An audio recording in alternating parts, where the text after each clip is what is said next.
Ben here. Today we're going to be looking at some of the pages from the big issue, which we haven't really had time to do in class in much detail. So, this is page 41 of the big issue, October 17th to the 25th, 2016, sorry. Let's start by identifying some of the basic things. Obviously, around the edge of the page, you've got the border. The gap in the middle of the page, or between columns like this, they're called gutters. Other bits and pieces we can identify on here. This is your body text, or body copy, same thing. This one has a drop capital. Down here in the border, we've got a photo credit. Down here we've got the folio. This tells us what the magazine's name is, what page number we're on, and the date. And up here we've got this logo that's identifying the fact that it's a 25th anniversary edition.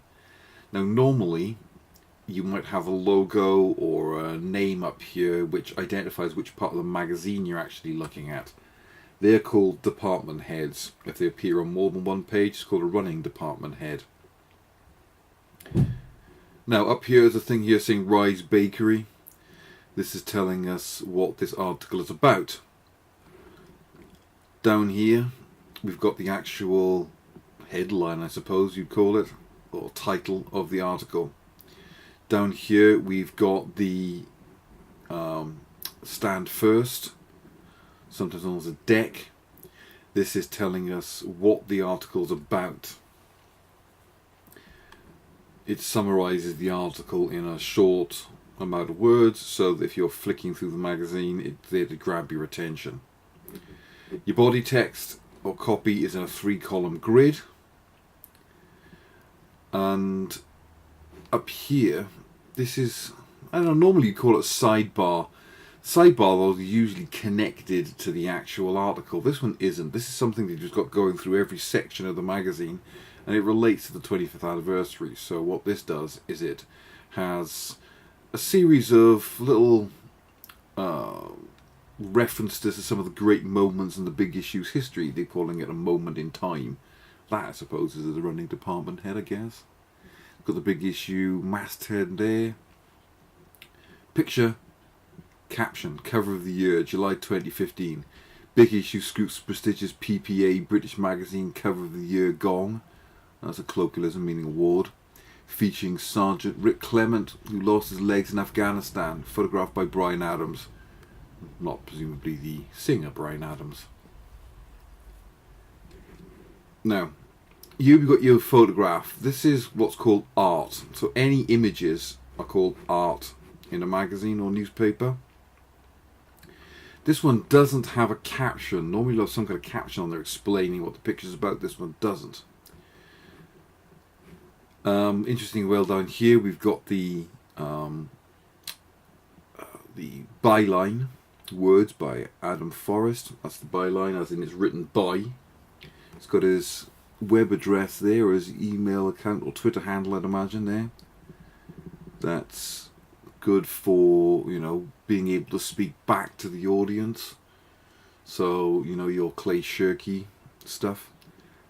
Lines like this, which separate things up, are called rules, so they're not mistaken for lines of text. Right, so that's identifying some of the bits and pieces. Let's have a think about what else we can talk about. No soggy bottoms here. Well, that's just sort of like a joke, really, isn't it? Soggy bottoms, something a homeless person might get from sitting on wet streets, but also talking about what happens when your cake comes out a bit soggy. There's no party without cake, and who better to look than the inspiring homeless trainees at Rise Bakery. So that's telling us what the article's about, and it's linking it to its 25th anniversary. Now let's have a look at what the article actually says. Drop capital.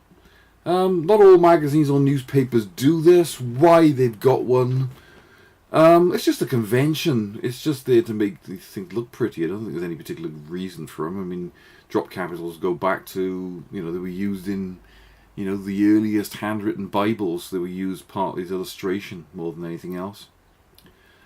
When the bake-off is in turmoil and Mel and Sue are more or less on the lam in baking terms, you need a good bunch to test the best of cakes. And who better to taste a big issue birthday cake than some of our vendors? Now what we've got here going on is intertextuality. They are directly referencing the Great British Bake Off. This is going to be, Julia Kristeva's theory. It's postmodernism, which goes back to Jean Baudrillard. Notice that most of this is square justified, but they indent the first lines of every paragraph rather than having saying like a paragraph break. Brilliantly iced to look like our very first cover from 1991, the cake was made by homeless trainees at Rise Bakery in East London. Graham Grenfield, 51, and Paul Logan, 57. Now that's a convention where if you're talking about somebody in a newspaper or magazine, you will often reference how old they are. Sometimes you could argue that's a little bit discriminatory in today's day and age. And if you're talking about a woman, probably rude. Who both sell the magazine around Liverpool Street Station, came in to thank the budding cooks. It's a very nice gesture and a very tasty one too, says Graham. Rise Bakery is a social enterprise arm of the Providence Row, a charity tackling the root cause of homelessness. Orders of the team's speciality, boxes of delicious brownies, have come flooding in from the south coast and north of Scotland. So far, 20 homeless and vulnerably housed people have taken advantage of the unique cooking course. While 13 have already been accredited since Rise launched in April, the other 7 are still being put through their paces in the kitchen. 2 of those who completed the course have already found jobs. Quote marks here, telling us a quote.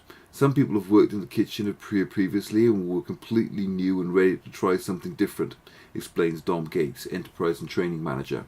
Some are still sleeping rough at night and coming here to bake during the day. But in all cases, there's been a chance to engage with something positive, learn new skills, and hopefully work towards employability. It's amazing how quickly people take to it. Henry, one of the homeless bakers, took charge of the project and marked the Big Issue's first 25 years. The trainees are all very happy to be baking for the Big Issue. It's great to be doing something special for an organisation working towards the same sort of ends, says Dom. I think everyone thought it would be like doing it for a mate, I suppose. Graham said he would make sure the vendors got the chance to share some of the cake at the Big Issue's Finsbury Park offices, said he appreciated the gesture. It really was a lovely cake and very nice of them to do it. Good luck to them all. Notice it's got TBI written there in a little black box. That's the Big Issue. It's like a little logo that's used as kind of like a punctuation. There's a full stop. Then down here we've got a picture of some crumbs suggesting that the cake's been eaten. This very much ties in with the message of the Big Issue. If we look here at their manifesto, it says, can I zoom in on that? Yeah. Not let me move it, there we go. We believe in a hand up, not a hand out.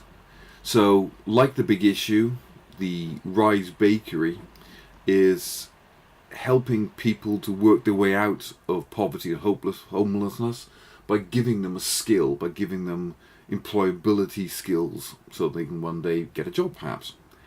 They believe in trade, not aid. Again, the Big Issue is something that's sold by homeless people. They're not giving them a handout. So again, by teaching people to bake, it's giving them a trade, it's giving them a skill.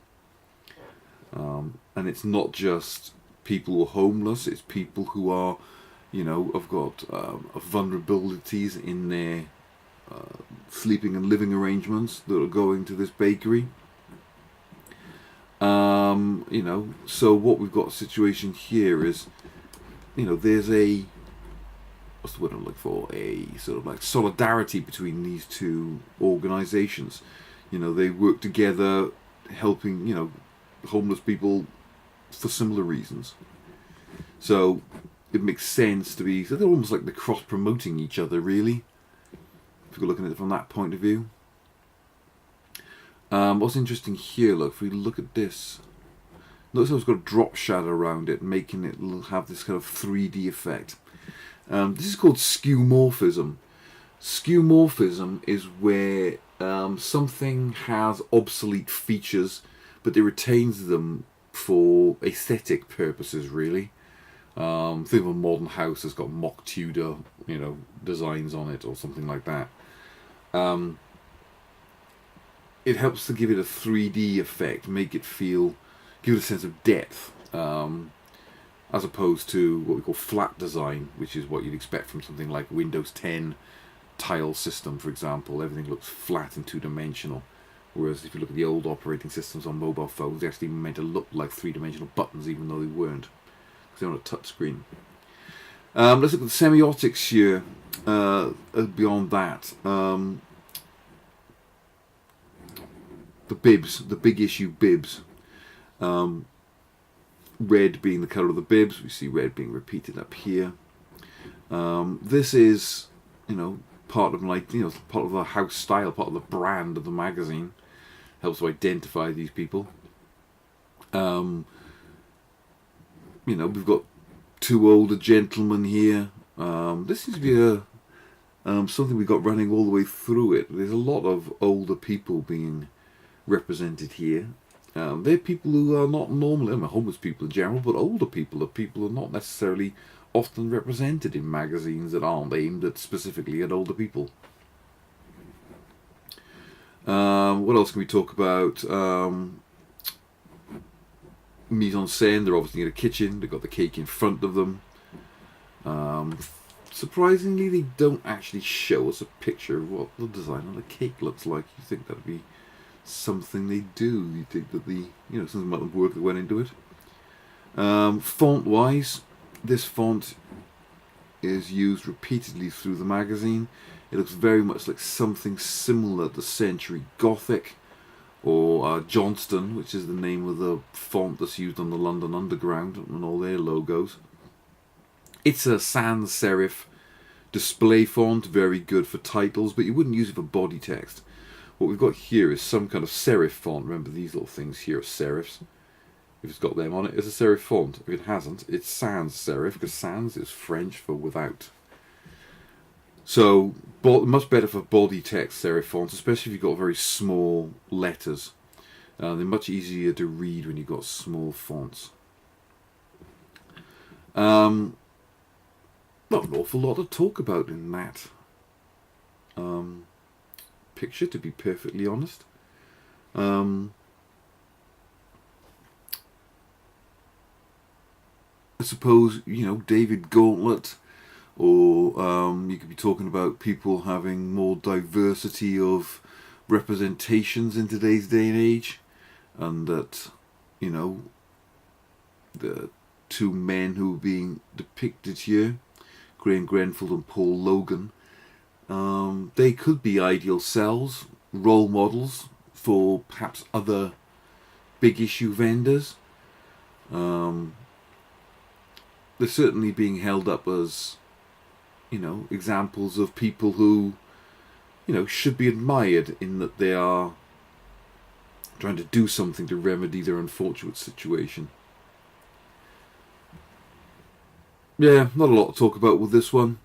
I'll do another video for the other page we're still waiting to do, and I'll upload that and send you all the links. If you've got any questions, you know where to find me.